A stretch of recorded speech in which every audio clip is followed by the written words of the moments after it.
everyone, today I'm going to be introducing a new series of videos, how-to videos if you will, of how to make different copper jewelry products, either for gifts or to sell at markets.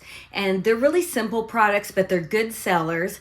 So we're going to get into that. But before we get into making them, I'm going to give you some products, some items that you're going to need in order to make these products. Okay, so some of them are things you're going to have to go out and buy if you don't have them. Some of them may be things that you already have around the house. Some of them are things that I already had and put to good use. Some of these things are things that I had to go out and purchase. So, mini grinder is something that I needed, and these are fairly inexpensive. You can go out and get one at Harbor Freight or Home Depot. They're fairly inexpensive. You can get one from $20 to $50 usually. Pair of bolt cutters is really great for cutting wires, whether copper or otherwise. You don't have to bolt it to the table. That's just what works well for me. An anvil. This is an absolute necessity. I like to be able to move my anvil around. Some people like to have it bolted down to the surface. That's just a matter of taste, okay? And a torch. I like to have a torch for patina purposes, to add color, but also you're going to need it to soften up your metal at different times. So keep one of those handy, and these are fairly inexpensive. I think this setup was like $20 at Lowe's maybe. So, and you can get those at Walmart also, fairly inexpensive. If you're working with copper, which we're going to be doing in the next few videos, I buy my copper at the hardware store. You can buy copper online at jewelry supply places, but it's generally more expensive because they know you're making jewelry with it. So I just go down to the plumbing section at the hardware store, and that's where I get my copper. It's a lot less expensive, and it's just what works well for me. But if you have any suggestions on copper supply, please feel free to share in the comment section. Okay, other things you're going to need. Hammers. You're going to need a variety of hammers. I like to have all kinds of different hammers nearby. Everything from sledgehammers to small hammers. So I like to have a rubber mallet.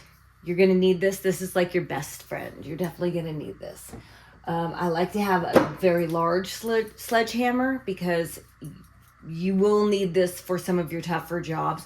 We're not going to be using this for the foreseeable future, but we will need this. This is actually my favorite sledgehammer though. This was, is actually my fiance's. It is like so gnarly. Look at this, like part of the wood is missing, and it's like antique. The wood goes all the way through this. It's an incredibly reliable tool. It fits my hand well. I love it. So you want a couple of sledgehammers at least. And then I have a variety of metalworking hammers here. One side for flattening and then another side for texture. You want to be able to have both at your disposal, okay? So this hammer, I'm not even sure where I got this, but it's got a couple of different ends here to do different things with, and a ball peen hammer. I've got one of those also. Ball peen hammers work great for creating texture. I think that's what I used on both of these bracelets and this silver one. And we'll get into silver in later videos, but for now we're just going to stick with copper. What else are you going to need? You're going to need some pliers. And okay, on your mini grinder, what are you going to use?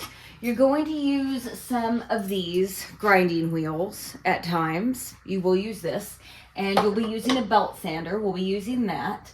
But on your mini grinder, you're going to be using a lot of these. And I cannot stress how many of these you're going to be using, okay? You're gonna just eat through these. Now, I used to just buy these at Harbor Freight, and when I'm in a pinch, I still go to Harbor Freight for these.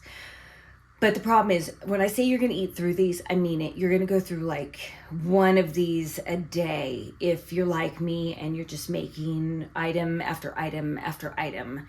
So you're going to want to buy these in bulk. And I buy sleeves like this on Amazon. I think a whole sleeve of these cost me like $10 on Amazon. Whereas if I buy a package like this at Harbor Freight, it's going to cost me around $4.50. Which isn't terrible, but again, if I'm going through one of these a day, that's just not cost effective. Also, every time I buy one of these, I get another one of these grinding wheels. I'm not going through one of these grinding wheels every day. I don't need any more of these grinding wheels. Trust me, I have a ton of these things. So it's just worth it for me to buy these in bulk online because I go through them so much.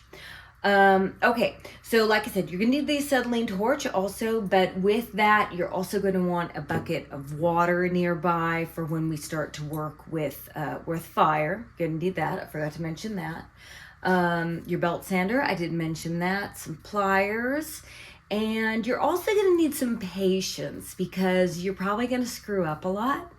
I know I did when I first started working with metal, so give yourself some grace. This is, it is a marathon, not a sprint. And I was pretty impatient with myself.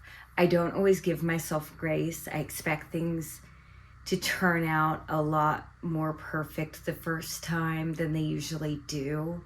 And I can get very frustrated with myself pretty easily when they don't turn out the way I expect them to. So as we go down this journey together in future videos, remember to give yourself some grace. Practice makes better, okay? Not perfect, it makes better. Practice, patience, and persistence are the three things that are gonna get you through making good quality copper products, okay? Either to give to your loved ones or to sell at markets. Those are the things that are going to get you through this if you're interested in making good quality copper products. And if you have any suggestions as we move forward, please feel free to give them to me. And I forgot one other thing that you're going to need, and that is a very good pair of gloves. You're going to need those. And one more thing you can give me a suggestion on are gloves. If you have any suggestions on where to buy a great pair of gloves where I won't eat through the thumbs on the belt sander, please let me know, because I eat through so many pairs of gloves on my belt sander that it drives me and my fiance crazy. So if you have any suggestions, please let me know, because this is getting expensive. Okay, so that about wraps it up for this intro video, but stay tuned because the next video is coming out shortly, very shortly, and I'm not going to intro any tools because this is the intro to tools. So we're just gonna jump right into the product when we get to the next video. I'm just gonna start making the first product, which is going to be a hammered copper bracelet. I'm just gonna expect that you know what we're working with next time. So I hope you guys have enjoyed this intro to copper jewelry and what we're gonna be using when we're making our fine jewelry products, and I hope you enjoy this channel. If you have any suggestions, please follow along and give me some grace. My fiance and I are in the middle of building our own house ourselves, and so we are constantly under construction here. Please give us some grace, and I hope you enjoy it.